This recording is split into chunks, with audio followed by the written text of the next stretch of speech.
Hello students, how are you? Today we will talk about purification of colloidal solution.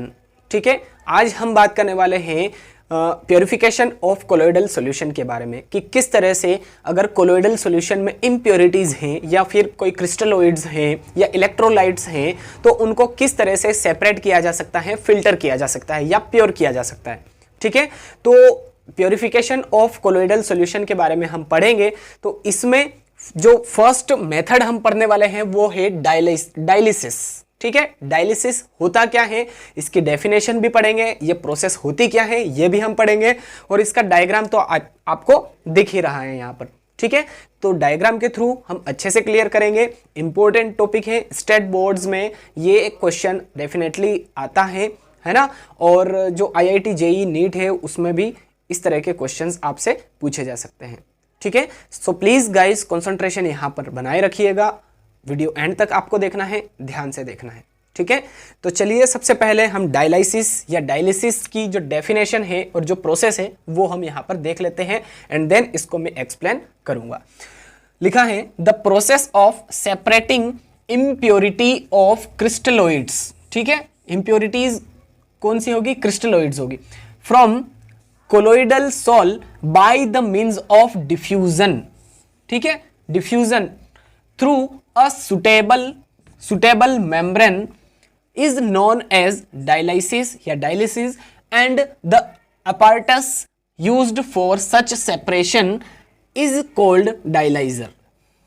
आगे लिखा है this process is based on the principle that ions and small molecules can pass through animal membrane और parchment paper unlike colloidal particles. ठीक है, अब यहां पर जो थ्योरी लिखी है उससे हमें घबराना नहीं है ना, मैं आपको बिल्कुल क्लियर करूंगा, आपको टेंशन लेने की कोई जरूरत नहीं है। आपका काम बस वीडियो को एंड तक कंसंट्रेशन से ध्यान से देखना है। ठीक है, बाकी का काम आप मुझ पर छोड़ दीजिए, है ना। यहां पर लिखा है कि जो इम्प्योरिटीज होती है ना क्रिस्टलोइड्स की, जो क्रिस्टलोइड्स और कोलोइड्स दोनों अगर मिक्स हो या इम्प्योरिटीज हो तो उसको किस तरह से सेपरेट किया जा सकता है, फिल्टर किया जा सकता है, तो उसके लिए ये मेथड यूज की जाती है। ठीक है, तो इसमें क्या होता है, यहाँ पर डायग्राम आप देखिए कि ये एक डायलाइजिंग मेम्ब्रेन है यहाँ पर, है ना, मैंने लिखा भी है डायलाइजिंग मेम्ब्रेन है जिसको क्या कहते हैं, डायलाइजर। ठीक है, लिखा है ऐसे जो अपैरेटस होते हैं जो इस मेथड में यूज किए जाते हैं उनको क्या कहते हैं, डायलाइजर कहते हैं। ठीक है, तो डायलाइजर है ये या फिर डायलाइजिंग मेम्ब्रेन है। तो इस डायलाइजिंग मेम्ब्रेन के अंदर दो पार्टिकल है, क्रिस्टलोइड्स भी हैं एंड कोलोइड्स भी है। मैंने अलग अलग मार्कर से शो किए हुए हैं, मेंशन किए हुए हैं। ठीक है, आपको क्लियरली विजिबल हो रहे होंगे, है ना। तो यहाँ पर क्रिस्टलोइड्स भी हैं और कोलोइड पार्टिकल्स भी हैं। तो इन दोनों को अलग अलग करने के लिए जो क्रिस्टलोइड्स हैं ये इस कोलोइड को छोड़ करके बाहर हो जाएंगे, है ना, और सिर्फ यहाँ पर कोलोइड ही बचे रहेंगे इस प्रोसेस के बाद में। तो इस प्रोसेस में होता क्या है कि जो वाटर होता है वो कंटिन्यूसली यहाँ से फ्लो किया जाता है, यहाँ से। ठीक है, ये जो इनलेट आपको दिख रहा है यहाँ से वाटर कंटिन्यूसली फ्लो किया जाता है। तो क्या होता है, डिफ्यूजन होता है ना। तो डिफ्यूजन होने के साथ साथ में क्या होता है, वाटर और जो इम्प्योरिटीज होती है, जो क्रिस्टलोइड्स होते हैं, वो इस रनिंग वाटर के साथ में, जो कंटिन्यूसली फ्लो हो रहा है वाटर, उसके साथ में बाहर हो जाते हैं, जो क्रिस्टलोइड्स होते हैं वो या जो इम्प्योरिटीज होती है वो। ठीक है, तो बस यही है यहाँ पर डायलाइसिस, है ना। एक बार फिर से मैं आपको समझा देता हूं कि जो इम्प्योरिटीज होती हैं क्रिस्टलोइड्स के रूप में कोलोइड के साथ में, तो उनको एक डायलाइजर के अंदर रखा जाता है और कंटिन्यूसली वाटर को फ्लो किया जाता है। तो यहाँ पर डिफ्यूजन प्रोसेस होती है और डिफ्यूजन के थ्रू क्या होता है कि जो क्रिस्टलोइड्स होते हैं वो वाटर के साथ में बाहर हो जाते हैं और यहाँ से जो वाटर है कंटिन्यूसली फ्लो किया जाता है। ठीक है, तो डिफ्यूजन के थ्रू वाटर और क्रिस्टलोइड्स बाहर हो जाते हैं एंड ये प्रोसेस जब कंप्लीट हो जाती है तो यहां पर इस डायलाइजर के अंदर, इस डायलाइजिंग मेम्ब्रेन के अंदर सिर्फ और सिर्फ कोलोइड पार्टिकल ही शेष रहते हैं, बचे हुए रहते हैं। ठीक है, बाकी जो इम्प्योरिटीज होती हैं वो वाटर के साथ में आउट हो जाती है, बाहर हो जाती है। ठीक है, अब ये किस प्रिंसिपल पे वर्क करता है ये हम देख लेते हैं। This process is based on the principle that ions and small molecules can pass through animal membrane unlike colloidal particles. ठीक है, यहां पर ये लिखा हुआ है कि जो कोलोइड्स होते हैं उनकी जो पार्टिकल साइज होती है वो 1 नैनोमीटर टू 1000 नैनोमीटर की रेंज में होती है ना। ये होती है कोलोइडल पार्टिकल्स की साइज 1 नैनोमीटर टू 1000 नैनोमीटर के बीच में, है ना। और जो क्रिस्टलोइड्स होते हैं या जो दूसरी इंप्योरिटीज होती हैं, जो आयंस होते हैं या जो स्मॉल मॉलिक्यूल्स होते हैं, उनकी जो पार्टिकल साइज होती है वो 1 to 1000 नैनोमीटर से कम होती है, लेस देन 1 to 1000 नैनोमीटर, है ना। और जो कोलोइड्स होते हैं उनके पार्टिकल की साइज होती है 1 to 1000 नैनोमीटर की रेंज में, है ना। तो यहां पर जो छोटे छोटे पार्टिकल्स होंगे या जो स्मॉल मॉलिक्यूल्स या आयंस जो होंगे वो वाटर के साथ में एग्जिट हो जाएंगे, बाहर हो जाएंगे, और यहां पर इस डायलाइजर के अंदर, इस डायलाइजिंग मेम्ब्रेन के अंदर सिर्फ और सिर्फ कोलोइड पार्टिकल ही बचे रहेंगे। क्यों? क्योंकि इनकी साइज ज्यादा है, 1 नैनोमीटर टू 1000 नैनोमीटर की रेंज में होती है। सो इसीलिए यहां पर सिर्फ और सिर्फ कोलाइड बचे रहेंगे, और जो क्रिस्टलोइड्स हैं या जो दूसरी इंप्योरिटीज हैं, आयंस या स्मॉल मॉलिक्यूल्स हैं, वो वाटर के साथ में एग्जिट हो जाएंगे। तो यही है प्रिंसिपल डायलाइसिस का या डायलिसिस का, ठीक है। अब एक और इंपॉर्टेंट बात मैं आपको बताने जा रहा हूं कि हमारे बॉडी में भी डायलाइजिंग होती है। किसकी डायलाइजिंग होती है? ब्लड की, क्योंकि हमें पता है ब्लड भी क्या है? एक कोलोइड है ना। तो ब्लड का फिल्टर किसके थ्रू होता है? किडनी के थ्रू होता है। हम सुनते हैं कि किडनी फेल हो गई, है ना, तो किडनी फेल होने के बाद में डायलाइजिंग करवानी पड़ती है डॉक्टर के पास में जाकर के, है ना। 2 दिन में, 4 दिन में, 10 दिन में ऐसे डायलाइजिंग करवानी पड़ती है ना। तो डायलाइजिंग में होता क्या है कि जो ब्लड होता है, ब्लड के अंदर जो इम्प्योरिटीज होती हैं, टॉक्सिन्स वगैरह जो होते हैं, वो बाहर हो जाते हैं डायलाइजिंग करने के बाद में, और जो प्योर ब्लड होता है वो हमारे जो सर्कुलेटरी सिस्टम है उसमें चलता रहता है ना। तो डायलाइजिंग का स्पेशल रोल है हमारी बॉडी के अंदर, ठीक है, फिल्टर करने के लिए, ब्लड को फिल्टर करने के लिए, प्योर करने के लिए, ठीक है। तो I think purification of colloid में जो फर्स्ट मेथड आज हम पढ़ रहे हैं डायलाइसिस, वो आपको अच्छे से क्लियर हो चुकी है। इसके बाद हम पढ़ेंगे इलेक्ट्रोडायलाइसिस। चलिए गाइज, अब हम बात करेंगे इलेक्ट्रोडायलाइसिस के बारे में, है ना। सबसे पहले थ्योरी लिखेंगे, थ्योरी देखेंगे एंड देन हम समझेंगे। लिखा है the process of dialysis is quit slow, it can be made faster by applying electric field. This process is called electrodialysis. This process is used when the dissolved substance in the impure colloidal solution is only an electrolyte. ठीक है, यहां पर लिखा है कि जो dialysis की process होती है वो बहुत ही स्लो होती है ना। स्लो कैसे होती है?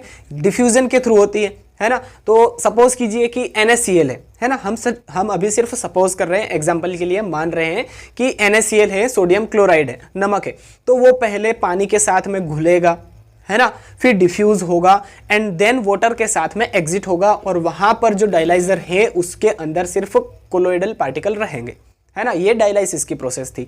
बट यहां पर क्या होता है कि जो प्रोसेस डायलाइसिस की होती है वो बहुत स्लो होती है ना। तो उसको फास्ट करने के लिए, रैपिड करने के लिए, है ना, तेजी से करने के लिए हम क्या कर लेते हैं? इलेक्ट्रिक फील्ड अप्लाई कर देते हैं, है ना।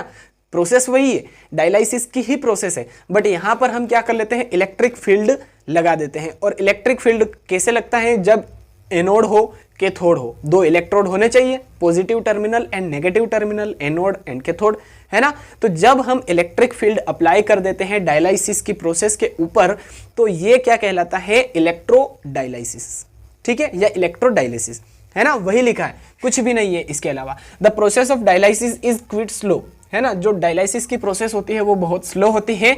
It can be made faster, इसे फास्ट किया जा सकता है। कैसे किया जा सकता है? बाय अप्लाइंग इलेक्ट्रिक फील्ड, है ना। इलेक्ट्रिक फील्ड अप्लाई करके इस प्रोसेस को फास्ट किया जा सकता है, रैपिड किया जा सकता है। दिस प्रोसेस इज कॉल्ड इलेक्ट्रोडायलाइसिस, और यह प्रोसेस क्या कहलाती है? इलेक्ट्रोडायलाइसिस। आगे लिखा है this process is used when the dissolved substance in the impure colloidal solution is only an electrolyte. जब कोलोइडल पार्ट, जो इम्प्योर कोलोइडल सॉल्यूशन है उसके अंदर सिर्फ और सिर्फ इलेक्ट्रोलाइट की जो इम्प्योरिटी है वो अगर प्रेजेंट है तो इस प्रोसेस का यूज किया जाएगा। क्योंकि इलेक्ट्रोलाइट में हमें पता है पॉजिटिव आयंस भी होते हैं एंड नेगेटिव आयंस भी होते हैं। तो पॉजिटिव आयंस जो रहेंगे वो नेगेटिव इलेक्ट्रोड की ओर अट्रैक्ट हो जाएंगे, ठीक है, नेगेटिव इलेक्ट्रोड की ओर अट्रैक्ट हो जाएंगे, और जो नेगेटिव आयंस रहेंगे वो किसकी तरफ अट्रैक्ट हो जाएंगे, जो पॉजिटिवली चार्ज्ड इलेक्ट्रोड है उसकी तरफ अट्रैक्ट हो जाएंगे, ठीक है। तो पॉजिटिवली चार्ज्ड जो आयंस रहेंगे वो नेगेटिवली चार्ज्ड इलेक्ट्रोड की तरफ चले जाएंगे, एंड जो नेगेटिव चार्ज्ड जो आयंस रहेंगे वो पॉजिटिवली चार्ज्ड इलेक्ट्रोड की तरफ अट्रैक्ट हो जाएंगे या मूव कर जाएंगे। तो यही प्रोसेस यहाँ पर इलेक्ट्रोडायलाइसिस कहलाती है ना। डायग्राम में यहाँ पर फिर से एक डायलाइजर लिया है, डायलाइजर को हम डायलाइजिंग मेम्ब्रेन के रूप में यूज कर रहे हैं, है ना। जो डायलाइजिंग मेम्ब्रेन है वो यहाँ पर क्या कहलाएगी, डायलाइजर, ठीक है। अब यहां पर देखिए इलेक्ट्रिक फील्ड अप्लाई करने के लिए एक एनोड चाहिए हमें और एक कैथोड चाहिए, है ना। कैथोड नेगेटिव चार्ज वाला है और एनोड पॉजिटिव चार्ज वाला है। यहां पर कंटिन्यूअसली वाटर फ्लो किया जाएगा जैसे कि हम डायलाइसिस में कर रहे थे, ठीक है। तो कंटिन्यूअसली वाटर फ्लो किया जाएगा, डिफ्यूजन नहीं होगा। यहां पर क्या होगा, जो इलेक्ट्रिक फील्ड है उसके इफेक्ट में जो इलेक्ट्रोलाइट और जो दूसरी इंप्योरिटीज रहेगी वो इस कंटिन्यूअसली फ्लोइंग वाटर के साथ में एग्जिट हो जाएगी। यहां पर लिखा है देखिए, वाटर प्लस इलेक्ट्रोलाइट, ठीक है। तो यहां पर इस आउटलेट में वाटर और इलेक्ट्रोलाइट एग्जिट हो जाएंगे और यहां से हम वाटर को अंदर भेजेंगे, ठीक है, कंटिन्यूअसली फ्लो करेंगे। और यहां पर ये जो कोलोइडल पार्टिकल्स हैं वो रहेंगे इस डायलाइजर बैग के अंदर, एंड जो इलेक्ट्रोलाइट और जो दूसरी इंप्योरिटीज हैं वो इस डायलाइजर बैग के अंदर रहेगी। तो जैसे ही हम इलेक्ट्रिक फील्ड अप्लाई करेंगे इस पूरी प्रोसेस के ऊपर, तो यहां पर वाटर के साथ में इलेक्ट्रोलाइट एग्जिट हो जाएगा और सिर्फ कोलोइडल पार्टिकल ही इस डायलाइजर बैग के अंदर रहेंगे। तो जो कोलोइडल पार्टिकल्स थे वो इम्प्योर नहीं रहेंगे, सिर्फ और सिर्फ कोलोइडल पार्टिकल्स इस बैग के अंदर प्रेजेंट रहेंगे। तो इस तरह से जो हमारा कोलोइड है वो प्योर हो जाएगा, फिल्टर हो जाएगा। तो आज हमने प्योरिफिकेशन ऑफ कोलोइड्स में डायलाइसिस पढ़ा और इलेक्ट्रोडायलाइसिस पढ़ा। डायलाइसिस में जो प्रोसेस होती है वो बहुत स्लो होती है और वो डिफ्यूजन पर बेस्ड होती है ना। डिफ्यूजन होता है उस प्रोसेस में और एग्जिट हो जाता है वाटर और क्रिस्टलोइड। उसमें क्रिस्टलोइड की जो इंप्योरिटीज रहेगी वो होती है ना। और यहां पर ये जो प्रोसेस होगी वो फास्ट रहेगी एज कंपेयर टू डायलाइसिस, ठीक है। इलेक्ट्रोडायलाइसिस की प्रोसेस फास्ट रहेगी और डायलाइसिस की स्लो रहेगी, और इसमें इंप्योरिटीज के रूप में इलेक्ट्रोलाइट प्रेजेंट होता है, ठीक है। तो यहां पर एग्जिट क्या होगा, वाटर और इलेक्ट्रोलाइट, ठीक है। यहां पर कोलोइड बचा रहेगा, बाद में जब ये प्रोसेस हो जाएगी उसके बाद में यहां पर सिर्फ और सिर्फ कोलोइड रहेगा, और डायलाइसिस में भी यहां पर सिर्फ और सिर्फ कोलोइड ही रहेगा, ठीक है। तो दोनों ही जो मेथड हैं डायलाइसिस एंड इलेक्ट्रोडायलाइसिस आपको बहुत ही बेहतरीन तरीके से एकदम मक्खन हो गई होगी, क्लियर हो गई होगी। अगर आपको ये वीडियो अच्छा लगा है, पसंद आया है, तो प्लीज़ वीडियो को लाइक किए बिना आपको जाना नहीं है, अपने सभी दोस्तों के साथ में शेयर करना है ज़्यादा से ज़्यादा। और अगर आप पहली बार चैनल पर आकर वीडियो देख रहे हैं तो प्लीज़ गाइस चैनल को सब्सक्राइब भी जरूर करना है, साथ में जो बेल आइकन है उसे भी प्रेस करना है। बेल आइकन प्रेस करने से आपको ये बेनिफिट रहेगा कि जैसे ही मैं वीडियो अपलोड करूँगा उसकी नोटिफिकेशन आप तक आ जाएगी। ओके, चलिए गाइज मिलते हैं अब नेक्स्ट वीडियो में। Till then thank you so much, Jai Hind.